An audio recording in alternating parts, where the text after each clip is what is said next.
Today on Exposed, it looks like Tucker's interview with Putin, it's causing a real stir, especially among left-wing media. So what are they so afraid of? Today we're going to delve into it. What an exciting interview this was. We're going to have to do it in two parts because there's so much there. So get ready. Here it comes.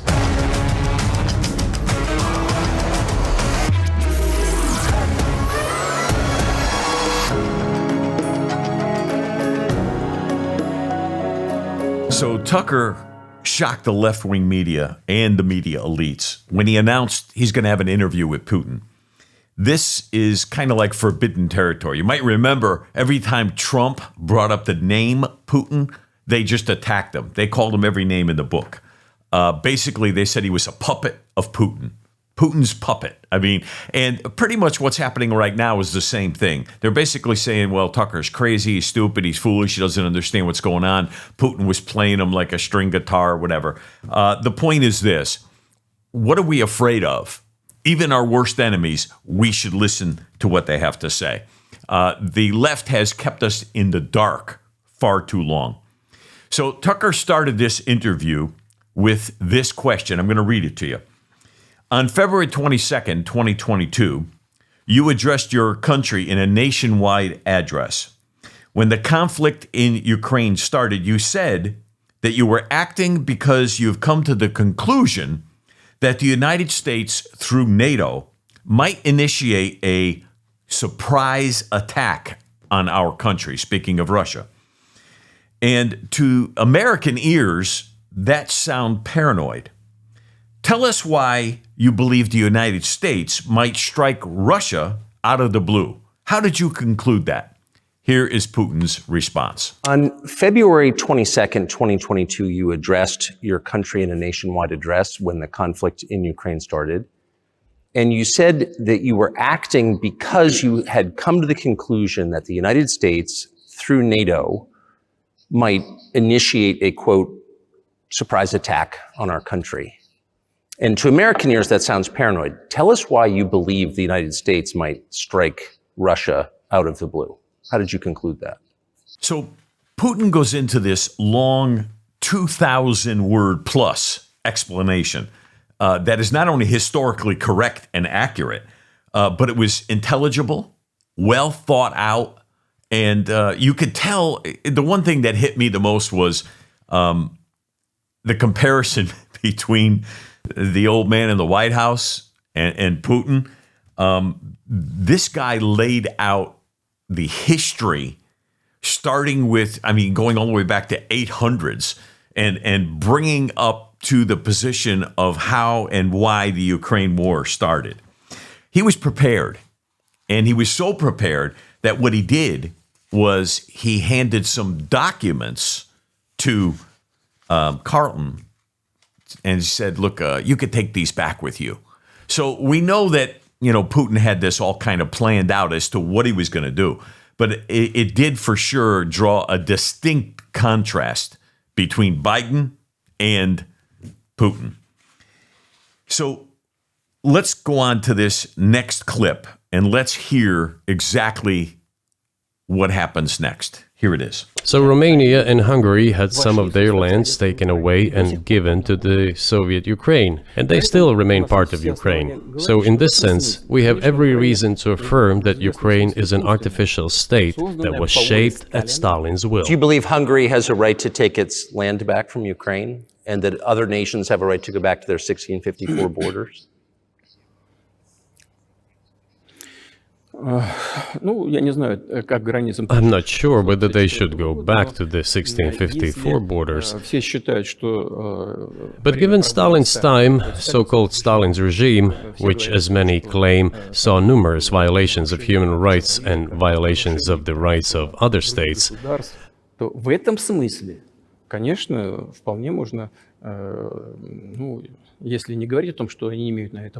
one may say that they could claim back those lands of theirs while having no right to do that. It is at least understandable. It's at least understandable. Now, if this guy was, looking to take on the world and kind of take over all of the countries around him. I mean, this was the perfect time to be able to say, well, I think they have the right, or I think that, we can go back to the, 1684 borders. But he didn't say that. So he was fairly reasonable in his response. And he realizes that, of course, this is going to be seen nationwide. Forces in opposition to you. So you're saying the CIA is trying to overthrow your government. Of course, they meant in that particular case the separatists, the terrorists who fought with us in the Caucasus. That's who they called the opposition. So the CIA is looking to overthrow a government. Not really an impossibility from our position for where we are. Yet we don't look to hold anyone accountable for such accusations like this. Now, we know the United States, we've been involved in other government overthrows in the past. We know that we've tried to change regimes in different countries.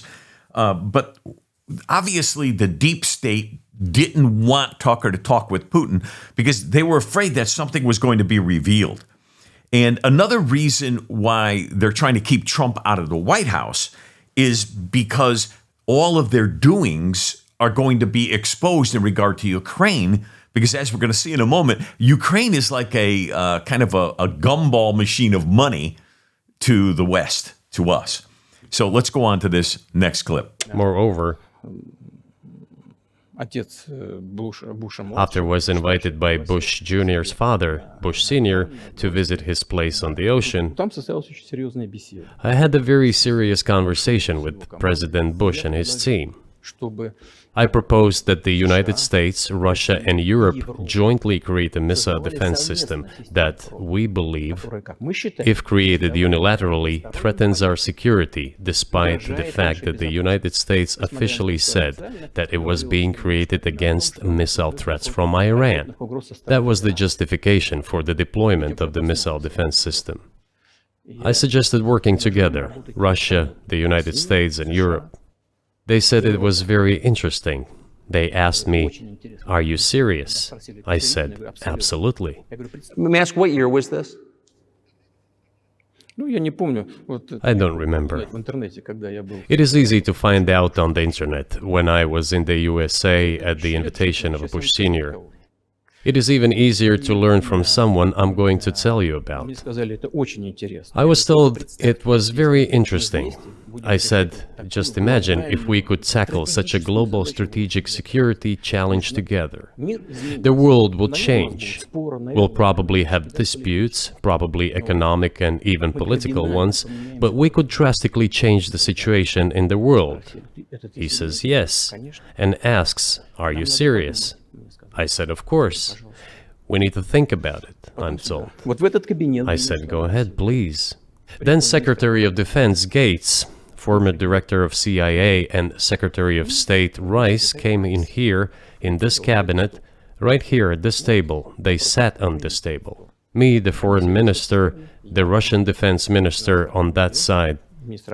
They said to me, "Yes, we have thought about it. We agree." I said, "Thank God, great, but with some exceptions." So twice you've described U.S. presidents making decisions and then being undercut by their agency heads. So it sounds like you're describing a system that's not run by the people who were elected, in your telling. That's right, that's right. In the end, they just told us to get lost. I'm not going to tell you the details because I think it's incorrect. After all, it was confidential conversation. But our proposal was declined. That's a fact. So this is a story we haven't heard before. I mean, at least I never heard anything about this. And of course, I've been following politics for, years and years. Why did we decline Russia's proposal for really what would have been peace, and there wouldn't have been any problems in Ukraine? Why did we decline it? What was going on there? Obviously, America had a different idea in mind. I wonder what that was. Why I don't doubt that our United States leaders were involved in this is because our deep state is really involved in warmongering. There's a lot of money in war. Let's face it. It's all about the money. You follow something, you have to follow the money and where it goes. And the deep state, for the most part, are warmongers. They know that because kind of like, Never Nikki. She basically came out of the UN, broke, bankrupt, went to work for the war machine in general, some of the manufacturers, and of course became wealthy in the meantime, and now is a proponent of going in and, of course, supplying Ukraine with as much money and armaments as possible. And all this is to make the rich richer. Money's exchanging hands all the time. Now, this next clip opens up a huge question. A coup d'etat was committed, although I shall not delve into details now, as I find doing it inappropriate, the US told us. Calm Yanukovych down, and we will calm the opposition. Let the situation unfold in the scenario of a political settlement. We said, all right, agreed, let's do it this way. As the Americans requested, Yanukovych did use neither the armed forces nor the police, yet the armed opposition committed a coup in Kiev. What is that supposed to mean? Who do you think you are? I wanted to ask the then US leadership. With the backing of whom? With the backing of CIA, of course. With the backing of the CIA. I mean, he comes right out. He comes right out and says it openly. Yanukovych agreed to the proposal that the Russians and supposedly the United States, along with other nations, came together. They agreed. The Minsk Accords. And the CIA, they always seem to be the ones that are working behind the scenes in order to cause destabilization of countries. And, of course, it's all for the benefit of the war machine. Surely it was political leadership's miscalculation. They should have seen what it would evolve into. So, in 2008, the doors of NATO were opened for Ukraine. In 2014, there was a coup. They started persecuting those who did not accept the coup, and it was indeed a coup. They created a threat to Crimea, which we had to take under our protection. They launched the war in Donbass in 2014 with the use of aircraft and artillery against civilians. This is when it all started. Wow. I mean, this is eye-opening and revealing. It started during the Obama administration, when, of course, Biden was the vice president. And Biden and his crime family was already at that time beginning to develop its tentacles into Ukraine, because Ukraine was going to be the funnel in order to bring money back to the United States and all of their cronies here. So he talks about, Putin mentions this. He says that the doors of NATO were opened for Ukraine. Now, if there's one thing we know that would set Russia off, that would be bringing NATO closer to Ukraine or to Russia. We knew that would be a problem, and yet we don't need NATO in Ukraine. They were willing to abide by the Minsk Accords, but instead he talks about a coup. He said it was a political miscalculation, that the United States should have seen what this would evolve into. So he's making it very clear that the United States had intentions, and it all started with the Obama administration. Let's watch this next clip. Surely it was political leadership's miscalculation. They should have seen what it would evolve into. So, in 2008, the doors of NATO were opened for Ukraine. In 2014, there was a coup. They started persecuting those who did not accept the coup, and it was indeed a coup. They created a threat to Crimea, which we had to take under our protection. They launched the war in Donbass in 2014 with the use of aircraft and artillery against civilians. This is when it all started. So he says it straight out. He says it straight out. What was the moment you decided that you had to act? And Vladimir Putin says it was the coup. It was the coup in Ukraine. See, they already had leadership picked out. Okay, they already knew what was going to happen. the United States, along with Britain and some of its allies, worked together to destroy that from the inside. They created a political coup so that the guy who's in there now, being a puppet of the United States, could be the one to control Ukraine. Obviously, the trigger for the coup was funded by Obama and his administration. They were looking to change leadership in Ukraine. Once again, everything Obama touched was destroyed. And the only reason why Putin didn't go into Ukraine earlier is because Trump got into office in 2016. Because he was ready, Putin was ready to act right after the coup. So he waited and hoped that a weaker administration would come into power. And guess what happened? We got a weaker administration. They came into power. What was but that was 8 years before the current conflict started. So what was the trigger for you? What was the moment where you decided you had to do this? Спровоцировал конфликт изначально. Initially, it was the coup in Ukraine that provoked the conflict. They spent almost $5 billion, the United States. That's what Putin says. So he understood and saw what was going on from his position of leadership in Russia. And he said the CIA did its job completing the coup. See, Russia had already agreed, to abide by the agreement that was set in place. And part of that agreement was that NATO would not expand into Ukraine at all. There would be no NATO bases set up in Ukraine. And for decades, and of course we know this in the West because we've heard it time and time again, not just from Putin, but we heard it from those in the political scene talking about the Minsk agreements, and that Russia did not want NATO in Ukraine. So this was something everyone knew about. This wasn't something that was hidden from our eyes or hidden from anybody in the world. But the United States had to get its tentacles into Ukraine, and they did. Putin made it very clear. It tells me that the Minsk agreements and everything that was going on there was all a ruse to buy more time for the operatives of the United States, the CIA, to basically go in and set up the coup to take out the then leadership in Ukraine. It had to make room for a much more friendly administration to the United States and the United States plans. And, in doing research on all of this, I found that Russia asked the United States and the European countries to implement the Minsk agreements. Think about this for a moment. Russia asked the United States and the European countries to set up the Minsk agreements. That sound like somebody who wanted to go to war? Of course not.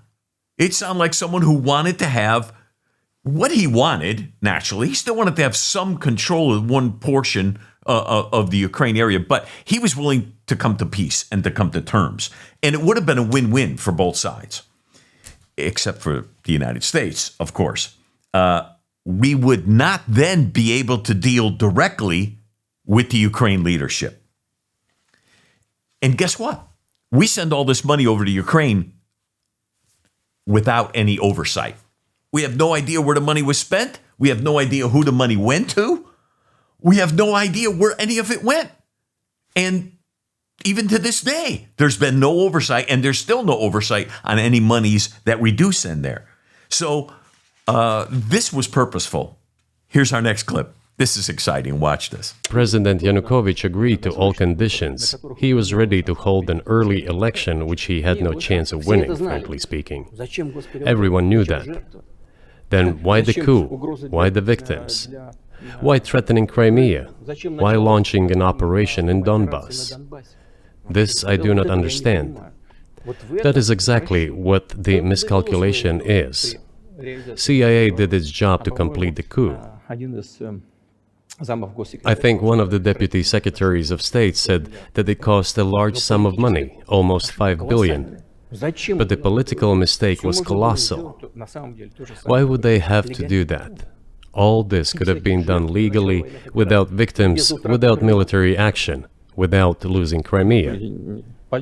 We would have never considered to even lift a finger if it hadn't been for the bloody developments on Maidan.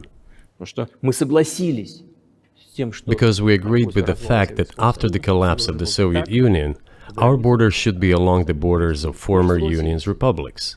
We agreed to that. But we never agreed to NATO's expansion, and moreover, we never agreed that Ukraine would be in NATO. We did not agree to NATO bases there without any discussion with us. For decades, we kept asking, don't do this, don't do that.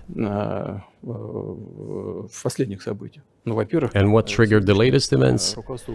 Firstly, the current Ukrainian leadership declared that it would not implement the Minsk agreements, which had been signed, as you know, after the events of 2014 in Minsk, where the plan of peaceful settlement in Donbass was set forth. But no, the current Ukrainian leadership, foreign minister, all other officials, and then president himself said that they don't like anything about the Minsk agreements.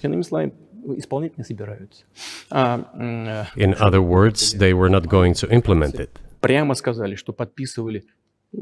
A year or a year and a half ago, former leaders of Germany and France said openly to the whole world that they indeed signed the Minsk agreements, but they never intended to implement them. They simply led us by the nose. So the truth is, Ukraine, all the while that they were basically supposedly, looking to work on an agreement, okay, Ukraine was gearing up for war with money that the United States had already, through Obama, had been sending to Ukraine. And again, this all comes down to the accountability. Supposedly, we were told by the Obama administration that the United States was helping Ukraine in order to be able to protect themselves in the future of anything, and that they didn't have any armaments, and they didn't have this, and they didn't have that. And it was all just a ruse. None of it was true. They were actually setting up for military action to take place, and they knew it was coming soon. We gave them the funds to gear up militarily, and then we egged on Russia by dangling the carrot in front of them and then basically taking it away. They told Russia, get lost. Can you imagine? After their idea to work out an agreement for peace, the United States coming in with Europe and Britain and saying, oh, yeah, definitely, it's a wonderful idea, and all the while working to undermine them. Does that sound right? Nobody wanted that. Everybody wanted to resolve the issue by military force only. But we could not let that happen. And the situation got to the point when the Ukrainian side announced, no, we will not do anything. They also started preparing for military action. It was they who started the war in 2014. Our goal is to stop this war. And we did not start this war in 2022. This is an attempt to stop it. Now you might remember this. I remember it vividly. I remember it clearly. Russia had brought some of its troops to the border of Ukraine. You remember that. And on news media and everybody was getting, oh my God, what's going to happen? Well, the United States, was at that moment going, this is going to happen. This is going to happen. What they did was they said, Putin, listen, if you withdraw, if you back away your troops from Kiev, then we're going to get the agreement signed and everything is going to play out according to our agreement. Remember what he said? That's right. He pulled back his troops from Kiev. Ukraine got the orders to gear up and start the war against Russia. And listen, we know this because if you see, the problem is most Americans, we watch the news, but we have a very short memory on what happens. But you will remember that it was Ukraine that struck first. Russia brought military to the border, absolutely. But Ukraine struck first. So this interview shined the light on things that have been kept from us as we the people here in America. We're the ones that basically, it's our money that goes to work for all of these things. And the Russians have been painted purposely as evil, looking to take over and control the world. And look, I'm not saying that we could trust everything Putin is saying. I'm not saying that. And I'm not saying that, he doesn't lie like every other politician in the world. But I am saying that there's a lot here to question. We painted him as a man crazy enough to use nuclear weapons. Did that guy sound like he's crazy enough to use nuclear weapons? Of course not. Not at all. Nothing in this interview would paint a picture of him wanting to use nuclear weapons. Like I said, I'm not ignorant enough to believe everything he's saying to us. I know he has as well a hidden agenda and a plan. But I believe Russia is looking out like any country for its own interests. And I don't see the establishment of a real evil empire here. In other words, I don't see it as Putin, looking to want to dominate and control the world, which is what the media is basically purporting to all of us today. And this brings me back to a friend of mine who started a ministry in Russia back in the early 90s. And I remember him very, very vividly, very clearly telling me that, Russia was a beautiful country. He went into Russia as an American citizen, and started a Christian ministry there called Street Cry Ministry. Very successful, bringing kids off the street and caring for them and, training them and doing all the things that they could do. Many of them have been living on the streets for a good part of their lives as children. And I remember my friend telling me, he said, the Ukrainian government has actually been helpful. And sure enough, a few years later, they actually helped them with a building and, supplies and things like that. So would an evil empire be looking to do things like that? I don't know. In any case, there's a whole lot to take in here. And believe me, this is just like touching on the surface of what happened in this entire interview. And that's why we needed to break it up into a couple of parts, because there's so much more here. And with the election coming up in just a few short months, this is going to be extremely significant for the United States and for all of us. This is Mike Calo with Exposed, the Calo podcast. God bless you, and God bless America.